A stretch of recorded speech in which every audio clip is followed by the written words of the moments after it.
জানেন কি মাতা সীতার কোন পাপের কারণে গর্ভাবস্থায় রামচন্দ্র তাকে ত্যাগ করেন? কেনই বা লঙ্কাপতি রাবণের মাতা সীতাকে হরণ করার পর তাকে উদ্ধারের জন্য রামচন্দ্রকে বানর সেনার সাহায্য নিতে হয়েছিল? চলুন জেনে আসি দুটি কাহিনীর মাধ্যমে।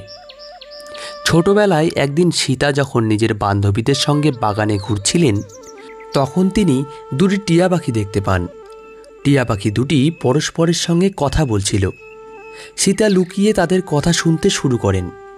তারা বলছিল যে ভবিষ্যতে রাম নামক এক মহাপ্রভাবশালী রাজার সাথে সীতা নামক এক সুন্দরী যুবরানীর বিয়ে হবে। সীতা পাখিদের ভাষা বুঝতে পারতেন, তাই তিনি তাদের জিজ্ঞাসা করেন যে এসব কথা তারা কিভাবে জানল। তখন টিয়া পাখি দুটি সীতাকে জানায় যে মহর্ষি বাল্মীকির আশ্রমে তারা থাকে এবং তার কাছ থেকেই তারা এই সব কথা জেনেছে। তখন সীতা জানান যে যুবরানীর কথা তারা বলছে তিনিই সেই সীতা।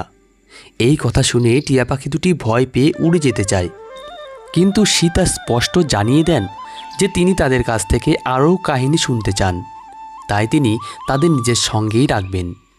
টিয়া দুটির অনেক অনুরোধেও সীতার মন গলে না।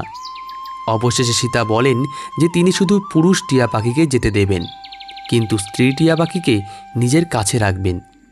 তখন পুরুষ টিয়া জানায় যে তার স্ত্রী গর্ভবতী, তাই সীতা যেন তাকে না আটকে রাখে। সীতা তাদের কোনো কথায় কান না দিয়ে পুরুষ টিয়াকে ছেড়ে দিলেও স্ত্রী টিয়াকে খাঁচাবন্দি করে রাখেন। স্ত্রীর বিরহ সহ্য করতে না পেরে সেই টিয়া সীতাকে অভিশাপ দেয়। যেভাবে সে আজ জীবনসঙ্গীর বিরহ বেদনা সহ্য করছে, ঠিক সেভাবেই সীতাকেও একদিন স্বামীর বিরহ সহ্য করতে হবে এবং গর্ভাবস্থায় তার স্বামী তাকে ত্যাগ করবে। কিছুদিনের মধ্যে পুরুষ টিয়াটি প্রাণ ত্যাগ করে। এই অভিশাপের কারণে লঙ্কা থেকে ফিরেও সীতাকে মহর্ষি বাল্মীকির আশ্রমে থাকতে হয়। অন্য আরেকটি কাহিনী অনুসারে দক্ষ কর্তৃক নারদ যাযাবর বৃত্তির অভিশাপ পেয়েছিলেন। একদিন হিমালয়ে গঙ্গার তীরে এক মনোরম আশ্রম দেখে নারদের ভীষণ ভালো লাগে। ওই আশ্রমে ভগবান শ্রীকৃষ্ণের প্রতি তার মনে ভক্তি জন্মায় এবং তিনি নিজেকে প্রভু শ্রীর চরণে নিবেদন করে শাপমুক্ত হন। এরপর সেই আশ্রমেই তিনি সমাধিস্থ হন। নারদের এই সমাধি দেখে ইন্দ্রের ভয় হয় যে নারদ হয়তো তপবলে তার স্বর্গের রাজপথ কেড়ে নেবেন।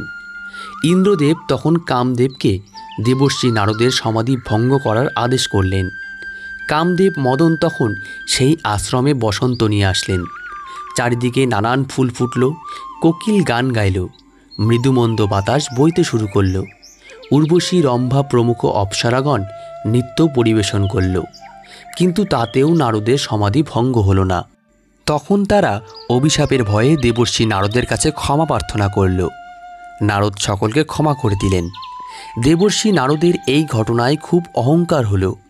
তিনি কৈলাসে গিয়ে মহাদেবকে গর্বের সঙ্গে সব ঘটনা বর্ণনা করলেন। মহাদেব বললেন, আপনি আমার কাছে যা কিছু বর্ণনা করলেন কখনো তা ভগবান শ্রীহরিকে বলবেন না। কিন্তু নারদ শিবের উপদেশ শুনলেন না। তিনি ক্ষীর সমুদ্রে গিয়ে শ্রীহরিকে সমস্ত ঘটনা বর্ণনা করলেন। এরপর শ্রীনারায়ণ নারদকে মোহিত করার জন্য এক লীলা করলেন। শ্রীহরির মোহের কারণে নারদ এক অপূর্ব নগর দেখলেন, যেখানে খুব সুন্দর নরনারীরা বাস করছে। নারদ পুরীবাসীদের কাছে জিজ্ঞাসা করতে জানতে পারলেন যে আজ রাজকন্যা বিশ্বমোহিনীর স্বয়ম্বর হবে। সেই উপলক্ষে বহু রাজা রাজবাড়িতে এসেছে। নারদও সেখানে গেলেন। রাজা শিলানিধি নারদকে রাজকন্যাকে দেখিয়ে তার দোষগুণ বিচার করতে বললেন। নারদ বিশ্ববিমোহিনীর অপরূপ সৌন্দর্যে মোহিত হয়ে গেলেন। এই কন্যাকে পাওয়ার জন্য নারদ ব্যাকুল হয়ে পড়লেন, কিন্তু নিজের রূপ নিয়ে স্বয়ম্বর সভায় যাওয়ার জন্য তিনি ইচ্ছুক ছিলেন না। তিনি নারায়ণকে স্মরণ করলেন এবং শুধুমাত্র স্বয়ম্বর সভার জন্য নারায়ণের রূপ তাকে প্রদান করার জন্য অনুরোধ জানালেন। নারায়ণ তার মনোবাঞ্ছা পূরণের আশ্বাস দেন। সেই মতো নারদ উপস্থিত হয় স্বয়ম্বর সভায়। যথাসময়ে স্বয়ম্বর সভা শুরু হলো। শিব তার দুইজন অনুচরকে নারদের কাণ্ডে পর্যবেক্ষণ করতে ব্রাহ্মণ বেশে সেখানে পাঠিয়েছিলেন। রাজকুমারী বড়মাল্যনীকে নারদের কাছে উপস্থিত হতেই হাসতে শুরু করেন। নারদ তখন রাগে থরথর করে কাঁপতে শুরু করলেন। নারদের অস্থির মতি লক্ষ্য করে শিবের অনুচররা বলল, ঠাকুর দর্পণে একবার নিজের মুখটা দেখুন। নারদ তখন স্থির জলের নিচে প্রতিবিম্ব দেখে আঁতকে উঠলেন। তিনি বুঝতে পারেন তার প্রভু পরিহাস করে তার মুখের বদলে মর্কটের মুখ বসিয়ে দিয়েছে।